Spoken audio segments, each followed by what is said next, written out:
Pueblo group wants public registry for domestic violence. What do you mean? Well, let's see. Over 9,600 people have signed a petition. Yeah, signed a petition that totally equates to doing something in support of Colorado creating a public registry for abusers found guilty of domestic violence. You know what? I know there's going to be a lot of bullshit convictions, but I'm willing to compromise.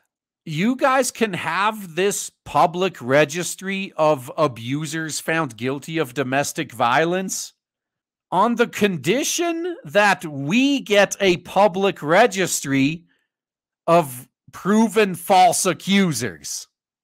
You're not willing to give us that? Then shut the fuck up about this. Although it's not really going to be that much of a problem for us anymore because, most of us guys, we've checked out anyway. October is Domestic Violence Awareness Month, and October 21st is Purple Thursday, national recognition of survivors of domestic violence. Oh, yeah, bullshit. Every month has 50 million different, this month, that month. Same thing with days. I think there's websites out there that keep track of all the awareness days and months out there. And yeah, they stack up high. The group spearheading the idea of a public registry wants to use the month to push for their petition. Yep, it's a bunch of slacktivists clicked a few buttons to sign a petition. And that totally counts as actually going out there and making a difference in current year. Oh, it's better than nothing, RGE. No, it's no different than nothing. It is nothing. The benefits would be that if someone were dangerous, there's a chance you could find their name on that list and stay away from them, said Gabrielle Scuba, who lost her best friend, Nicole Stevenson, to domestic violence. I can counter that. The benefits of a false accuser registry would be if someone is a proven Amber Heard, you could stay away from them. So Stevenson's abuser pled guilty to manslaughter earlier this year and will serve 18 years in prison. Stevenson eventually died of injuries sustained after her ex-boyfriend, Nathan Turner, beat her. Screwball fears once he is released, other whammons will fall victim to his abuse. Now, what they're never going to say, I agree with Chris Rock. Why does no one ever ask past that point? What's the context here? What was she just happily in the kitchen, barefoot and pregnant, making sandwiches, and he just jumped her and beat her? Is that the full extent of that story? Because from what the media tells us, that's all there is to it, right? If she had known that this kind of monster, that this is the kind of monster she was dealing with, there's a huge chance she wouldn't have gotten this far into the relationship. So to prevent someone else from going through that is super important to me, said Scooball. This is such a lie. The fact that death row inmates get marriage proposals. Oh, no. Hell no. Women are turned on by this. Oh my God. This is such a lie. I actually think that if this guy was on a registry, he would have these hoes coming to him because of that. Yeah, let's do it and see what happens. Scuba began Nicole's army and connected with others who have had similar experiences, like Kate Ferguson. The two Whammons and other advocates for domestic violence victims created a petition with the goal of reaching 10,000 signatures and getting the attention of Governor Jared Polis, hoping to spark change.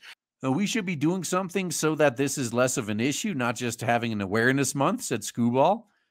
So you think having an awareness month is not good enough, so you make a petition? I mean, it's pretty much the same thing, Right now, the petition has 9,630 signatures. So the registry will be similar to the sex offender registry that already exists. The Pueblo Police Department says, depending on the offender, they must come into the department and provide their fingerprints, some contact info, where they live, contact number, where they work. As long as false accusers have to do the same thing, sure. They say if an offender fails to provide their information, a warrant is issued. However, PPD says with any registry, there will be startup costs. And guess what? The taxpayers are going to have to pay for it. In theory, it's just, you put them in a website. Well, who's going to take their pictures? Who's going to fill out the paperwork? There's going to be a lot of time-intensive, manpower-intensive things to get it off the ground, said Sergeant Frank Ortega. The Kansas Bureau of Investigation has violent offenders listed on a public registry. Now, why don't we have a false accuser registry?